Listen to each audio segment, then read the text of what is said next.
എന്നെ കൊണ്ടൊന്നും പറയിപ്പിക്കണ്ട. ഇടി പഠിക്കാൻ പോയിട്ടുണ്ടെങ്കിൽ ക്ലാസ്സും കഴിഞ്ഞ് നേരെ കുടുംബത്ത് വരാൻ നോക്കണം. ഇതല്ല, വേറെ ബിസിനസ്സിന് പോവുകയാണല്ലോ. കൂട്ടുകാരത്തി ഒരുത്തിയുണ്ട്, അതിന്റെ ചേട്ടനെ ഞാൻ പ്രേമിച്ച്. എന്നെ കൊണ്ടൊന്നും പറയിപ്പിക്കരുത്, ഞാൻ പറഞ്ഞേക്കാം. ഞാൻ അതിന് നിത്യയുടെ ചേട്ടൻ എന്നോട് ഇഷ്ടമാന്ന് പറഞ്ഞപ്പോ തന്നെ ഞാൻ അമ്മയോട് പറഞ്ഞതല്ലേ. അന്നേരം അമ്മ കുഴപ്പമില്ല എന്ന് പറഞ്ഞിട്ടില്ലേ ഞാൻ പിന്നെ ഇഷ്ടപ്പെടാൻ നിന്നത്. നല്ല ജോലിയുണ്ട്, നല്ല കുടുംബമോ, കുഴപ്പമില്ല എന്ന് അമ്മ പറഞ്ഞിട്ടില്ലേ. അത് പിന്നെ എടിപിടിയെന്ന് അവര് കല്യാണം നടത്തണമെന്ന് പറയുമെന്ന് ഞാൻ വിചാരിച്ചോ?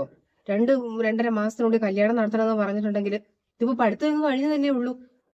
അപ്പൊ തന്നെ കല്യാണം. അമ്മ അതിന് ചേട്ടന്റെ പെങ്ങള് UK പോകുന്നത് കൊണ്ടാണ് അതിനു മുമ്പ് കല്യാണം നടത്തണമെന്ന് അവര് പറയുന്നത്. ആകപ്പാടെ ഒരു പെങ്ങളല്ലേ ഉള്ളൂ. അപ്പൊ ആ പെങ്ങള് കല്യാണത്തിന് വേണമെന്ന് ആങ്ങളൊക്കെ ആഗ്രഹം ഉണ്ടാവൂലേ? അതുകൊണ്ടല്ലേ. പിന്നെ എന്നെ കുറച്ചും കൂടെ പഠിപ്പിക്കാൻ ജോലിയാക്കി തരാന്നൊക്കെ അവര് വാക്ക് പറഞ്ഞിട്ടുണ്ടല്ലോ. കൊള്ളാം. നീ നിന്റെ പഠിത്തം മാത്രമേ ഒരു പ്രശ്നമായിട്ട് കാണുന്നുള്ളൂ. അതാണ് ഞാൻ ഉദ്ദേശിച്ചത്. വേറൊരു പ്രശ്നവും നിനക്കില്ല. വേറെ എന്ത് പ്രശ്നാ? കൊള്ളാം. നിന്റെ ചേച്ചി വരിച്ച് നിൽപ്പുണ്ടെന്ന് അറിയാലോ. അവളുടെ കല്യാണം കഴിഞ്ഞോ? ചേച്ചി നിൽക്കുമ്പോ എങ്ങനെയായിട്ട് നിന്റെ കല്യാണം ഞാൻ നടത്തേണ്ടത്? എന്നാ പിന്നെ അതിനു മുമ്പ് എങ്ങനെയെങ്കിലും ചേച്ചിയുടെ കല്യാണം നടത്താൻ നോക്കാം. എന്റെ കല്യാണത്തിന് മുമ്പ്. ഇപ്പൊ എടിപിടിയെന്ന ഒരു ചെറുക്കനെ ഞാൻ അവൾക്ക് വേണ്ടിയിട്ട് ഇത് എവിടെ പോയി കണ്ടുപിടിക്കാൻ വേണ്ടിട്ടാ?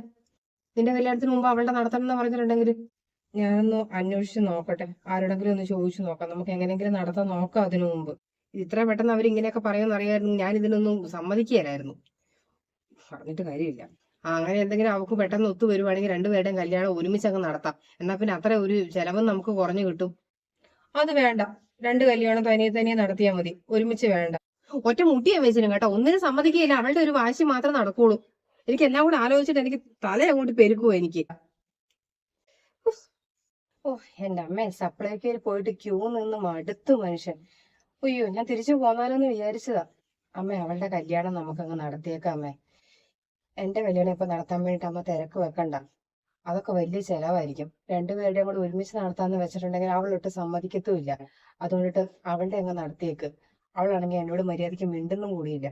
അതൊന്നും പറഞ്ഞാൽ പറ്റിയല്ല. നീ നിൽക്കുമ്പോ അവളുടെ കല്യാണം നടത്താൻ എന്തായാലും പറ്റിയല്ല. അവളുടെ കല്യാണത്തിന് മുമ്പ് നിന്റെ എങ്ങനെയും നടത്താൻ പറ്റുമെന്ന് അമ്മയൊന്ന് നോക്കട്ടെ. സമയമില്ല. എന്നാലും അവളുടെ ആ കല്യാണം അങ്ങ് വേണ്ടെന്ന് ആ ചെറുക്കനെ അങ്ങ് മറന്നേക്കാൻ പറയണമെന്നുണ്ട്. പക്ഷെ പെണ്ണ് സമ്മതിക്കുന്നില്ല. പെണ്ണിന് പ്രേമം അങ്ങ് തലയ്ക്ക് പിടിച്ചേക്കുമല്ലേ. ഞാനും അങ്ങ് സപ്പോർട്ട് ചെയ്തു. എന്റെ പൊന്നു പോലെ ഞാൻ നോക്കുമ്പോൾ ചെറുക്കന് നല്ല ജോലിയുണ്ട്, കുടുംബം ഒന്നും കുഴപ്പമില്ല. എന്നാ അത് കുഴപ്പമില്ല, സമയമാകുമ്പോ നടത്താലോ എന്ന് വിചാരിച്ചു. ഇത്രയും പെട്ടെന്ന് പറയുന്നത് അമ്മയെ ഓർത്തില്ലെന്നേ.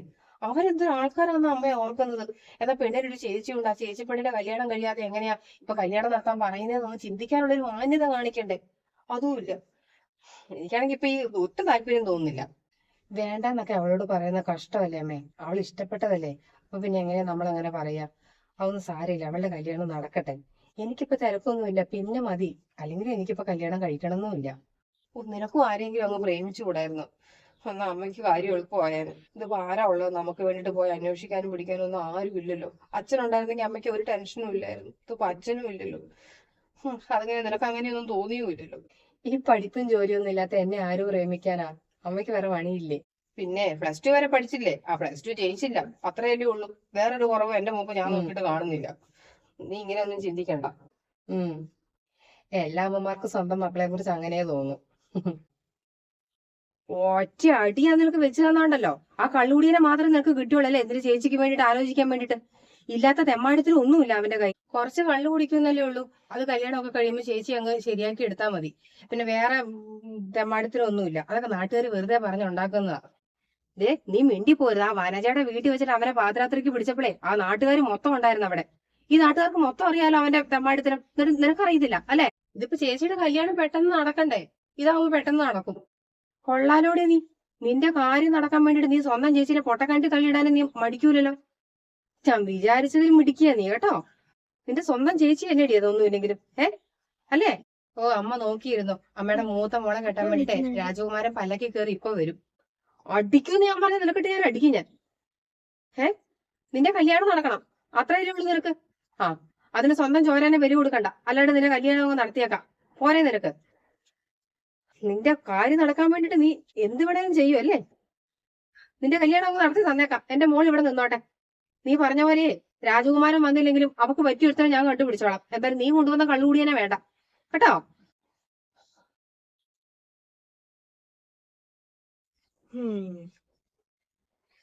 എന്തൊക്കെയായിരുന്നു പുകില്. എന്റെ ദൈവമേ.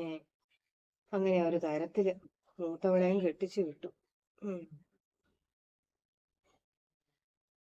ആ, പിള്ളേരെ കൂട്ടാറായോടി? School bus വരാറായോ? ആ സമയായമ്മേ, ഞാൻ പോകാൻ വേണ്ടിട്ട് നോക്കുക. ചേച്ചി വിളിച്ചായിരുന്നോ മോളെ? ഇല്ലമ്മേ, ചേച്ചി ഇന്ന് വിളിച്ചില്ല. ചിലപ്പം രാത്രി വിളിക്കുമായിരിക്കും. എന്നാ ഞാനങ്ങ് പോയി നോക്കിയിട്ട് വരാം. ഉം. ഏതായാലും നീ അടിപൊളിയെന്ന് കല്യാണം കഴിച്ചു പോയെങ്കിലും അത് കഴിഞ്ഞ് കുറച്ചും കൂടെ പഠിക്കാനും പഠിച്ചൊരു ജോലി മേടിക്കാനുള്ള ബുദ്ധി കാണിച്ചതുകൊണ്ട് നിനക്കും നിന്റെ മക്കൾക്കും ഇപ്പൊ ജീവിക്കാം. അല്ലായിരുന്നെങ്കിൽ നിന്റെ അവസ്ഥയൊന്ന് ആലോചിച്ച് നോക്കിക്ക്. പോയിട്ട് വരാമേ.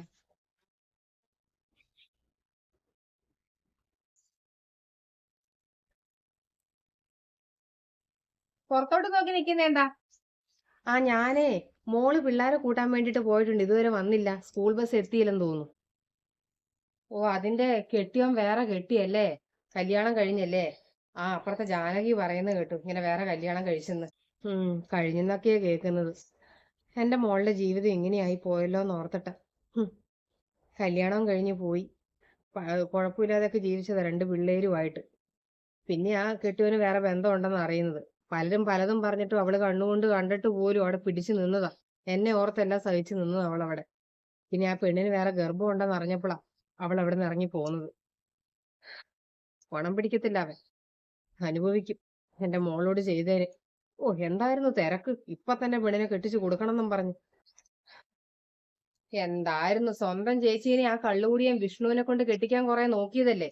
ഓ, അന്നുണ്ടാക്കിയ പുകിലെന്തൊക്കെയായിരുന്നു ഇവിടെ അല്ലേ? എനിക്കത് ഓർക്കുമ്പോ ഇപ്പോഴും അവളോട് ചെറിയൊരു ദേഷ്യമുണ്ട്.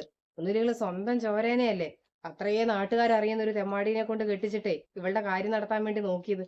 എന്നിട്ട് ഇപ്പൊ ചേച്ചി സുഖമായിട്ട് ജീവിക്കുന്നു, ഇവളുടെ ജീവിതം ഇങ്ങനെയായി. മൂത്ത മോള് അങ്ങ് കാനഡയിലാ അല്ലേ, ഭർത്താവിന്റെ ഒപ്പം? സുഖമായിട്ടിരിക്കുന്നോ? ആ, അവള് സുഖമായിട്ടിരിക്കുന്നു. ആ, ഇപ്പൊ വിശേഷമുണ്ട്, വരുമായിരിക്കും നാട്ടിലേക്ക്. എന്തായാലും നന്നായിരിക്കട്ടെ. നാട്ടുകാർക്കൊക്കെ എന്തോ ഒരു ഇഷ്ടമുള്ള ഒരു കൊച്ചായിരുന്നു. അതിന്റെ കല്യാണം നടക്കാഞ്ഞിട്ട് എല്ലാവർക്കും സങ്കടമായിരുന്നു. ഇപ്പൊ കിട്ടിയപ്പോ നല്ലൊരു ബന്ധം തന്നെ ഏതായാലും കിട്ടിയല്ലോ.